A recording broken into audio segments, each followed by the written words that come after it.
Di balik lebatnya hutan Bogani Nani Wartabone, ada sebuah perjalanan yang tak sekedar menembus jalan berlumpur, tapi juga menembus batas pengabdian. Saya, Herdi Botutihe, SPDI, Kepala Satuan Pendidikan SMP Negeri 1 Pinogu, bertugas sejak 7 September 2021. Bagi sebagian orang, 4 tahun bertugas di daerah terpencil tanpa tunjangan khusus mungkin terasa berat. Tapi bagi saya secara pribadi, inilah panggilan jiwa. Panggilan untuk terus hadir bagi anak-anak Pinogu, untuk menyalakan semangat belajar di tengah keterbatasan, dan untuk menjaga agar cahaya pendidikan tak padam di pelosok negeri. Di SMP Negeri 1 Pinogu, saya belajar bahwa kepemimpinan bukan tentang seberapa tinggi jabatan, melainkan seberapa dalam hati kita untuk melayani. Dari tempat sederhana ini, langkah-langkah kecil mulai saya tapaki. Inilah perjalanan saya, bertahan karena panggilan jiwa, langkah perubahan dari SMP Negeri 1 Pinogu. Berikut ini langkah-langkah yang kami lakukan selama bertugas di SMP Negeri 1 Pinogu, Kecamatan Pinogu, Kabupaten Bone Bolango. Yang pertama, menumbuhkan disiplin dan rasa tanggung jawab guru. Saat pertama kali saya memimpin SMP Negeri 1 Pinogu, semangat sebagian guru sempat menurun. Jarak yang jauh, medan yang berat, dan minimnya fasilitas membuat kedisiplinan menjadi tantangan tersendiri. Saya tidak ingin menegur dengan amarah. Saya memilih untuk memberi contoh atau suri tauladan.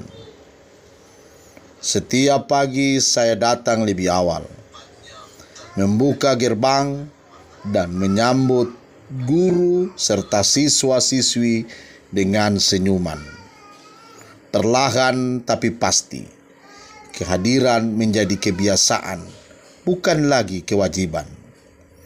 Kami membangun kesadaran baru bahwa hadir tepat waktu bukan sekedar datang untuk bekerja, tapi bentuk rasa tanggung jawab kepada anak-anak yang menunggu di kelasnya.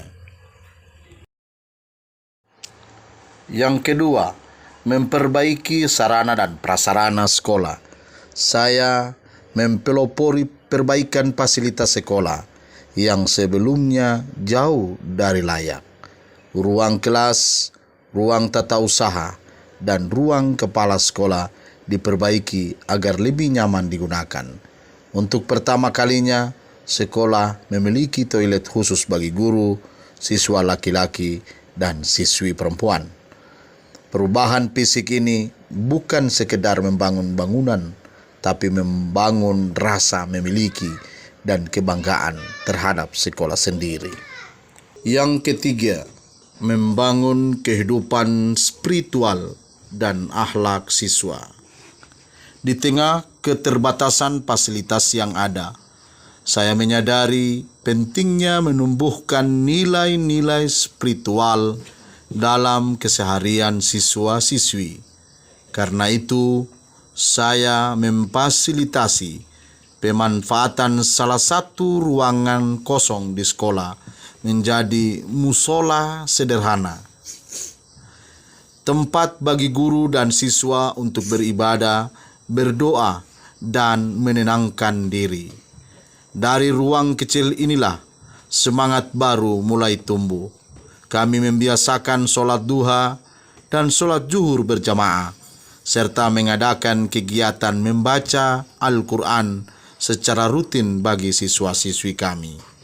Pembinaan spiritual tidak berhenti di lingkungan sekolah. Saya juga menginisiasi siswa untuk melakukan kegiatan sosial spiritual di masyarakat, seperti kerja bakti membersihkan masjid-masjid di seluruh kecamatan Pinogu, serta berpartisipasi dalam kegiatan keagamaan bersama warga masyarakat, seperti buka puasa bersama dan peringatan hari-hari besar Islam, Maulid Nabi Muhammad Sallallahu Alaihi Wasallam. Melalui kegiatan ini, siswa belajar bahwa nilai-nilai keagamaan bukan hanya tentang ibadah, tetapi juga tentang kepedulian, gotong royong, dan kebersamaan dalam kehidupan sosial. Yang keempat, menghidupkan kegiatan ekstrakurikuler pramuka. Saya percaya karakter tidak hanya tumbuh di dalam kelas. Karena itu, saya mengaktifkan kembali kegiatan kepramukaan sebagai ekstrakurikuler utama. Melalui pramuka, siswa belajar disiplin, kerjasama, dan kepemimpinan. Kini kegiatan ini menjadi wadah pembentukan karakter bagi seluruh siswa SMP Negeri 1 Pinogu. Kelima, mendorong profesionalisme guru melalui in-house training. Bersama para guru, saya menginisiasi kegiatan in-house training atau IHT sebagai wadah peningkatan kompetensi. Dalam kegiatan ini, guru-guru saling berbagi praktik baik, belajar penggunaan media pembelajaran, dan berdiskusi tentang strategi mengajar yang efektif. Dari sinilah muncul budaya belajar sepanjang hayat bagi para guru. Keenam, melatih kepemimpinan siswa. Saya ingin siswa SMP Negeri 1 Pinogu tidak hanya cerdas, tapi juga berkarakter dan percaya diri. Untuk itu, kami mengadakan pelatihan dasar kepemimpinan siswa atau LDKS. Melalui kegiatan ini, siswa belajar memimpin diri sendiri dan orang lain dengan penuh rasa tanggung jawab. Yang ketujuh, membuka akses pendidikan lanjutan. Banyak siswa-siswi di Pinogu yang kesulitan melanjutkan sekolah karena faktor ekonomi dan jarak. Saya berinisiatif membantu mereka mendapatkan beasiswa agar bisa melanjutkan studi di sekolah favorit seperti SMA Terpadu Wirabakti Gorontalo. Bukti bahwa mimpi anak Pinogu juga layak diperjuangkan dengan hadirnya 7 orang siswa yang melanjutkan studi di Wirabakti. Selanjutnya yang ke-8, mengakomodir kegiatan kepramukaan sekecamatan Pinogu.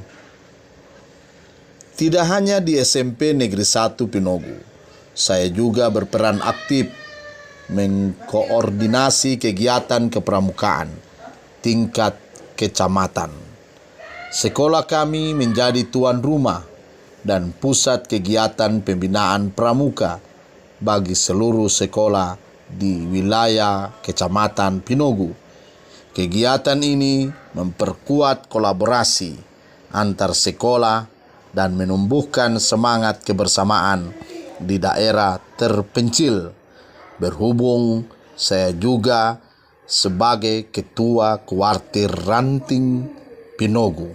Yang terakhir, ke-9, membangun jejaring dan kolaborasi dengan pihak eksternal. Saya menyadari bahwa perubahan besar membutuhkan kolaborasi.